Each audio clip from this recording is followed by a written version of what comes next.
Sabi nila balang araw darating ang iyong tanging hinihiling. At nung dumating, Sino po si Ma'am Jovi? Ito po si Ma'am. Sabi mo kasi yung nakasalamin. Siya po, so sino po yun? Pero lang po kami delivery po sa inyo. Pwede nyo ka pong ma-receive. Pasensya naman. Magla-lunch po pala kayo. Naabala pa namin kayo.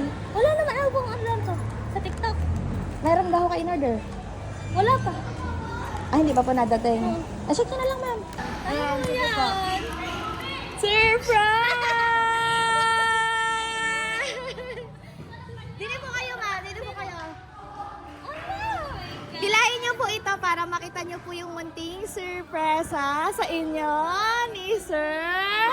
Sino po nagkana? Wow! Kanino po kaya galing ito?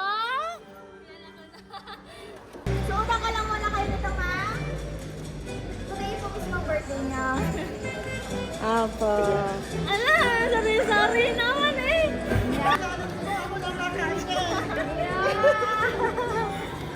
Ayan, sige po. Palabasin na po natin yung another surprise ni Sir. Yan, labas na po kayo. Tada!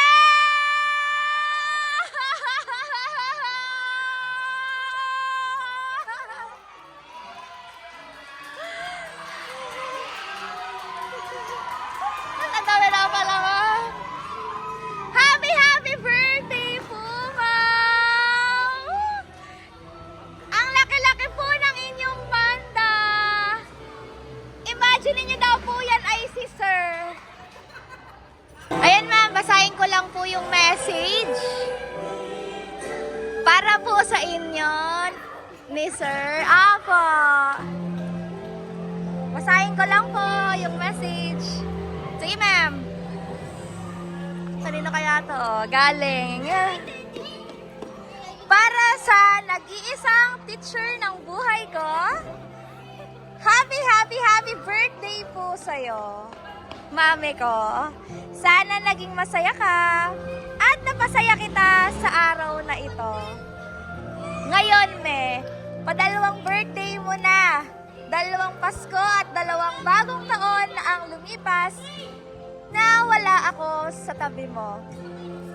Sana maintindihan mo kung bakit. Basta tupadin mo lang lahat ng goal mo sa buhay at nandito lang ako palagi para suportahan ka sa lahat. Kahit na minsan na nagsasabi ka sa akin na, Dade, pagod na ako. Pero kahit papaano naman, nalalampasan mo. Sabi ko nga, step by step, makukuha mo ang lahat ng yan. Magtiwala ka lang sa sarili mo at laging manalig sa poong may kapal. Andyan lang lagi si Papa God para sa'yo. Basta, mami, andito lang ako palagi para sa'yo. Lahat ng yan, deserve mo po iyan. Sa ngayon, si Panda na lang muna po ang yakapin mo. Hehe, basta umalis ako na ikaw ang GF ko. I'll promise, babalik ako sa'yo para ikaw maging future wife ko. Happy birthday po ulit! I love you! Mahal na mahal ko ikaw. Love, Rayan. Apo. Ano po yung message niyo po kay Sir?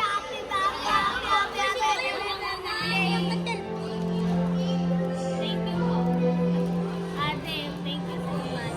Sobrang hindi ko po in-expect. Dahil hindi po siya ganyan. Yun po. Sobrang nagpapasalamat ako kahit malayo na siya. Ay, talagang ano po, talagang pinaramdam niya po sa akin. Yes. Opo, at mahal na mahal ko din po siya.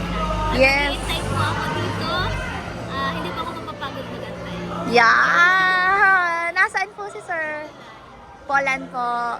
Sana po kahit papaano ngayong kaarawan nyo, naramdaman nyo po ang pagmamahal at presence today ni Sir po sa munti po niyang pa-surprise para po sa inyo. As we celebrate po your birthday, ma'am, meron lang po kami pa-sparkling candle sa inyo. And magbo-blow din po kayo ng candle. Ano po? Ngayon po, bago po kayo mag-blow ng candle, meron po ba kayong wish ngayong inyong kaarawan po? Ano po ang inyong wish? Magkaroon naman na yung malakas na ng katawan ko, ng pamilya ko, pamilya niya. At lalo-lalo na yung kaligtasan niya sa inyo. Yes! Happy birthday, ma'am! Yes!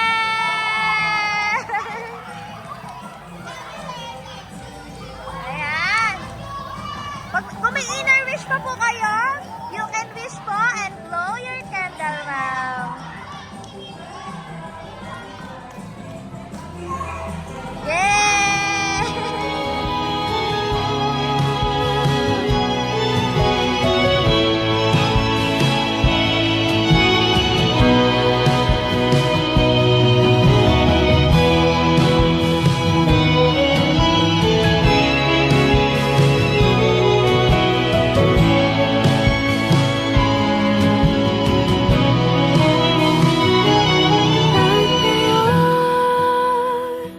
Nandito na, palaging hahawakan iyong mga kamay.